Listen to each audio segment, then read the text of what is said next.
Hello, this is Sonu in front of you, and today we are going to talk about carbon and its compound. Carbon. Carbon is an element denoted by a symbol C. Carbon क्या होता है? एक ऐसा element होता है जिसको हम लोग सी से डिनोट करते हैं। लगभग हम लोग अभी तक 118 एलिमेंट के बारे में जानते हैं। 118 एलिमेंट के बारे में जानते हैं, जिसमें से कुछ मेटल्स होता है, कुछ नॉन मेटल्स होता है। तो नॉन मेटल्स के कैटेगरी में आता है कार्बन। तो it is a non metal. It has four valence electron, hence it is tetravalent. इसमें क्या होता है? फोर वैलेंस इलेक्ट्रॉन होता है। Four valence electron it means इसके पास वैलेंसी चार होता है। चार इलेक्ट्रॉन को वो ऐड कर सकता है, जैसे हाइड्रोजन हाइड्रोजन हाइड्रोजन हाइड्रोजन। इसका एक एक इलेक्ट्रॉन को वो ऐड कर सकता है। वो as it is a non metal, वो क्या होता है? नॉन मेटल होता है। नॉन मेटल होने के कारण उसका क्या होता है? वो जितना भी बॉन्ड बनाएगा वो क्या करता है? कोवेलेंट बॉन्ड बनाता है। कोवेलेंट बॉन्ड इट मीन्स वो क्या करता है? शेयरिंग ऑफ इलेक्ट्रॉन करता है। ठीक है, इलेक्ट्रॉन का शेयरिंग करता है। उसके बाद आता है it is found on earth. Earth crust in very small quantity. Earth crust में ये बहुत ही कम क्वांटिटी में पाया जाता है। जैसे कि हम लोग क्या करते हैं, एटमॉस्फेयर होता है और एक होता है लिथोस्फेयर, एक होता है हाइड्रोस्फेयर। तो ये जो लिथोस्फेयर में जो होता है ना, इसमें आपका 0.02% पाया जाता है, और एटमॉस्फेयर में आपका 0.03%। ठीक है, आई होप कि आप लोगों को समझ में आ रहा होगा।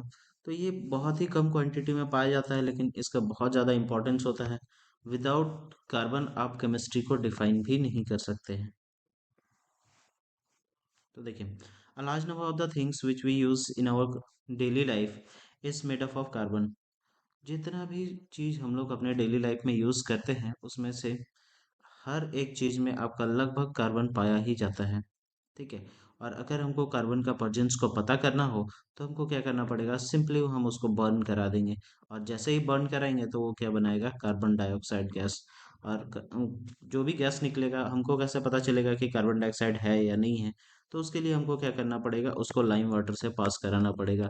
अब जैसे ही हम उसको लाइम वाटर से पास कराएंगे, तो वो क्या करेगा? अपना कलर को मिल्की कर देगा, और जिससे हमको पता चल जाएगा कि उसमें कार्बन डाइऑक्साइड गैस था, और इससे हमको पता चला कि उसमें कार्बन का कंटेंट है। नेक्स्ट टॉपिक आता है it has the property of self combination. इसके पास प्रॉपर्टी होता है सेल्फ कंबाइन करने का। जैसे कि एक कार्बन है, वो दूसरा कार्बन के साथ कंबाइन कर सकता है, फिर तीसरा कार्बन के साथ कंबाइन कर सकता है, और इस टाइप से एक बहुत लंबा सा वो चेन भी बना सकता है। और जितना लंबा चेन होगा, उतना ही नंबर ऑफ कंपाउंड्स बना सकता है। नेक्स्ट टॉपिक आता है अकरेंस ऑफ कंपाउंड। ठीक है, carbon. Carbon occur in nature in free as well as combine state.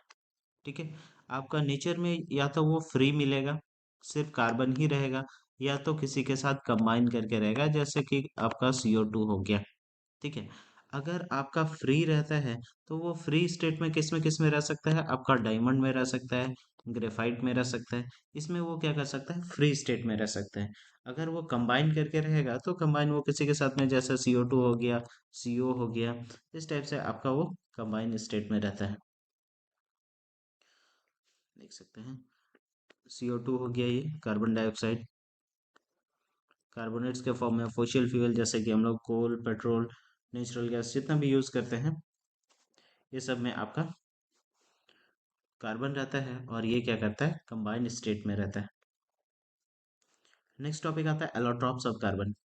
ठीक है, कार्बन का एलोट्रॉप्स। एलोट्रॉप्स बोलने का मतलब होता है उसका फिजिकल फॉर्म, जिसमें वो एग्जिस्ट करता है। जैसे कि देखते हैं, आपका डायमंड के फॉर्म में रहेगा, ग्रेफाइट के फॉर्म में रहेगा, और एक तीसरा होता है जो कि आपका नया डिस्कवर हुआ है, उसको हम लोग क्या बोलते हैं? Buckminster fullerene. ठीक है, ये हो गया तीन आपका एलोट्रॉप्स ऑफ कार्बन। नेक्स्ट आता है ऑर्गेनिक कंपाउंड। ऑर्गेनिक कंपाउंड किसको बोलेंगे? वैसा कंपाउंड जो कि आपका कार्बन से मिलके बना हो। ठीक है, कोई भी कंपाउंड जिसमें आपका कार्बन होता है, तो वो हो जाएगा आपका ऑर्गेनिक कंपाउंड। जैसे आपका हो गया CH4, इसमें एक कार्बन है, इथेन। उसके बाद इसमें भी आपका कार्बन है। तो हम क्या बोल सकते हैं, वैसा कंपाउंड जिसमें कार्बन होता है उसको हम लोग क्या बोलेंगे, ऑर्गेनिक कंपाउंड। अभी तक हम लोग का लगभग 5 मिलियन कार्बन कंपाउंड्स के बारे में जानकारी है। और भी बहुत सारा लेबोरेटरी में प्रिपेयर किया जा रहा है जिससे कि और भी कंपाउंड के बारे में जानकारी हो सके और उसका हम लोग यूज़ कर सकें। तो देखिए, आपका 5 मिलियन कंपाउंड बहुत ज़्यादा नंबर होता है, बहुत बड़ा नंबर होता है। ये इतना टाइप का कंपाउंड पाया जाता है। तो इतने टाइप का कंपाउंड बनने के लिए उसका क्या कारण होता है, कैसे वो बना सकता है इतना कंपाउंड। तो उसके पास होता है एक प्रॉपर्टी होता है सेल्फ लिंकिंग का। मतलब एक कार्बन दूसरे कार्बन के साथ कंबाइन करके रहने का कैपेसिटी। और इसी के कारण जितना बड़ा वो चेन बनाएगा कार्बन कार्बन का, वो उतना ही ज़्यादा कंपाउंड बना सकता है। और इसका कोई लिमिट नहीं होता है कि आप यहाँ तक बना सकते हैं, इसके बाद भी आप आगे और कंटिन्यू कर सकते हैं। तो इसका सेल्फ लिंकिंग होने के कारण ये क्या करता है, बहुत ज़्यादा कंपाउंड बनाता है। नेक्स्ट टॉपिक आता है टेट्रावैलेंसी। टेट्रावैलेंसी बोलने का मतलब होता है कि कार्बन के पास कितना है, आपका 4 इलेक्ट्रॉन आउटर मोस्ट शेल में है। तो 4 इलेक्ट्रॉन आउटर मोस्ट शेल में है तो वो क्या करेगा, 4 जन के साथ वो बॉन्ड बना सकता है। अगर हम हाइड्रोजन के साथ देखें तो वो 4 हाइड्रोजन के साथ बॉन्ड बना सकता है। ठीक है।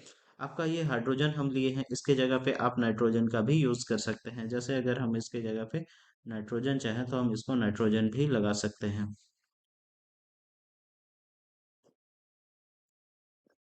ठीक है। तो इस टाइप से अगर हम ऑक्सीजन चाहें तो ऑक्सीजन लगा सकते हैं। उसका हम इलेक्ट्रॉन को मैच करा के देख लेंगे कि कितना इलेक्ट्रॉन चाहिए उसको, उसके साथ वो कर सकता है कैसे। हम उस हिसाब से फिर इसको लगा सकते हैं, ऑक्सीजन लगा सकते हैं, सल्फर लगा सकते हैं, क्लोरीन लगा सकते हैं। ठीक है। और भी बहुत सारा एलिमेंट है जिसको हम लोग लगा सकते हैं। ठीक है। नेक्स्ट आता है आपका type of organic compound. Organic compound का टाइप क्या होता है, लगभग वो क्या होता है, 6 टाइप का होता है। ठीक है। आपका लगभग 6 टाइप का होता है। पहला होता है हाइड्रोकार्बन, दूसरा होता है हेलोअल्केन्स, तीसरा होता है अल्कोहल्स, चौथा होता है आपका अल्डिहाइड, पांचवा होता है कीटोन और छठा होता है आपका कार्बोक्सिलिक एसिड। हमको लगभग इतना ऑर्गेनिक कंपाउंड के बारे में अभी पढ़ना है। ठीक है। नेक्स्ट में हम लोग आगे और हायर क्लास में और भी कंपाउंड्स के बारे में जानेंगे, लेकिन अभी हम लोग को सिर्फ 6 कंपाउंड्स के बारे में जानना है। सबसे पहला देखते हैं हम लोग हाइड्रोकार्बन। हाइड्रोकार्बन क्या होता है, एक ऐसा कंपाउंड जो कार्बन और हाइड्रोजन दो से मिलके बना हुआ है। कार्बन, एक कार्बन हो गया और एक हाइड्रोजन, ये दो चीज से मिलके बना हुआ है तो हम इसको क्या बोलेंगे, हाइड्रोकार्बन। ठीक है। नेक्स्ट आता है, जैसे देख सकते हैं एग्जांपल में मेरा क्या हो गया, CH4। CH4 अभी तो हम देख लिए हैं CH4 का। ये क्या है मेरा CH4, इसमें एक कार्बन है, 4 हाइड्रोजन है। तो हम इसको क्या लिखे, एक C लिखे और उसके साथ हम लगाए 4 हाइड्रोजन। उसके बाद इथेन हो गया C2H6। ठीक है। इस टाइप से ही आपका आगे बढ़ता जाएगा। उसके बाद देखते हैं हाइड्रोकार्बन का टाइप। हाइड्रोकार्बन क्या होता है, दो टाइप होता है, एक होता है सेचुरेटेड और एक होता है अनसेचुरेटेड। ठीक है। तो सेचुरेटेड हाइड्रोकार्बन किसको बोलेंगे, एक ऐसा हाइड्रोकार्बन जो कि क्या, जिसमें क्या होगा, जो कार्बन कंपाउंड्स होगा, जो भी कार्बन कंपाउंड बनेगा उसमें सब में आपका सिंगल बॉन्ड रहेगा। अब देख सकते हैं मीथेन, इथेन, प्रोपेन, ब्यूटेन, सब में क्या है आपका सिंगल कंपाउंड, सिंगल बॉन्ड बना हुआ है। सब में सिंगल बॉन्ड होने के कारण हम इसको क्या बोलेंगे, सेचुरेटेड। और जिसमें आपका डबल या ट्रिपल बॉन्ड होता है हम उसको क्या बोलते हैं, डबल या ट्रिपल बॉन्ड होता है उसको हम लोग क्या बोलेंगे, अनसेचुरेटेड हाइड्रोकार्बन। तो आपको समझ में आया होगा कि सेचुरेटेड किसको बोले, जिसमें आपका सिंगल बॉन्ड है। अगर डबल या ट्रिपल रहता है तो हम उसको क्या बोलेंगे, अनसेचुरेटेड हाइड्रोकार्बन। और इसमें आता है सेचुरेटेड में एक होता है आपका अल्केन्स। अल्केन्स किसको बोलेंगे, जिसमें आपका सिर्फ सिंगल बॉन्ड मिलके बना हुआ है तो हम उसको बोलेंगे अल्केन्स। और अल्केन्स में क्या होता है, जो सफिक्स लिखेंगे उसमें हम क्या करते हैं, ANE को ऐड कर देते हैं। ठीक है। और इसके बाद इसका फॉर्मूला होता है CnH2n+2। CnH2n मतलब जितना नंबर ऑफ कार्बन है, यहाँ पे n का वैल्यू उतना दे देंगे। अगर मेरे पास कार्बन 2 है, इसका देखते हैं इथेन का। इथेन में क्या है मेरे पास, कार्बन अगर 2 है तो हम हाइड्रोजन का भी क्या करेंगे, 2 × 2 + 2। तो इसका मतलब क्या हो जाएगा, C2, 2 × 2 = 4 और +2 6, H हो गया 6 C2H6। नेक्स्ट आता है अल्किन एंड अल्काइंस। चलिए देखते हैं अल्किन क्या होता है। एक अनसैचुरेटेड हाइड्रोकार्बन जिसमें आपका दो कार्बन के बीच में डबल बॉन्ड रहता है। देख सकते हैं यहाँ पे डबल बॉन्ड है तो हम इसको क्या बोलेंगे, अल्किन्स।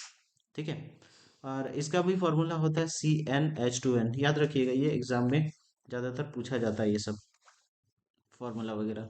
तो C अगर मेरा 2 है तो हम क्या करेंगे, C2 हो गया। उसके बाद H2n है तो H2 × 2, तो क्या हो गया, C2H4। ठीक है।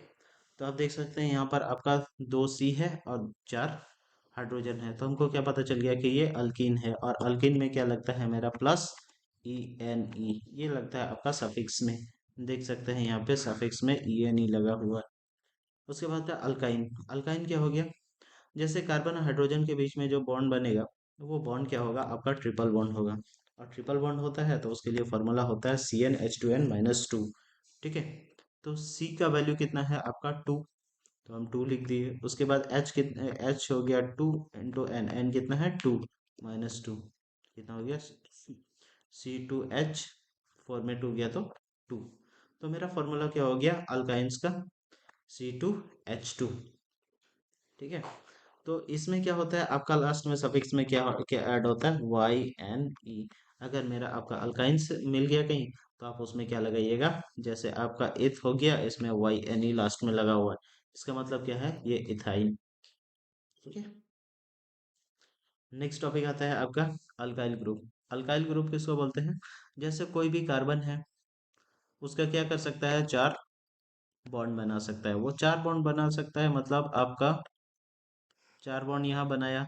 इसमें से अगर वो एक बॉन्ड को हटा देता है, इसमें से एक बॉन्ड अगर ये हट गया, तो उसके बाद क्या हो गया, ये खाली जगह है यहाँ पर एक। ठीक है। तो इस खाली जगह को भरने के लिए इसको तो एक इलेक्ट्रॉन का जरूरत है ना अभी। तो अभी इस एक जगह पे आपका कोई भी अगर आता है, तो अभी आने से पहले जब तक नहीं आया होता है तब तक ये अल्काइल ग्रुप है। और जो भी आएगा उसके हिसाब से फिर इसका नाम हो जाएगा। ठीक है। आई होप कि आपको ये सब समझ में आया होगा यहाँ तक।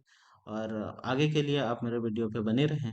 और अगर आपको ये वीडियो पसंद आया तो लाइक, सब्सक्राइब और शेयर जरूर कीजिएगा। Thank you.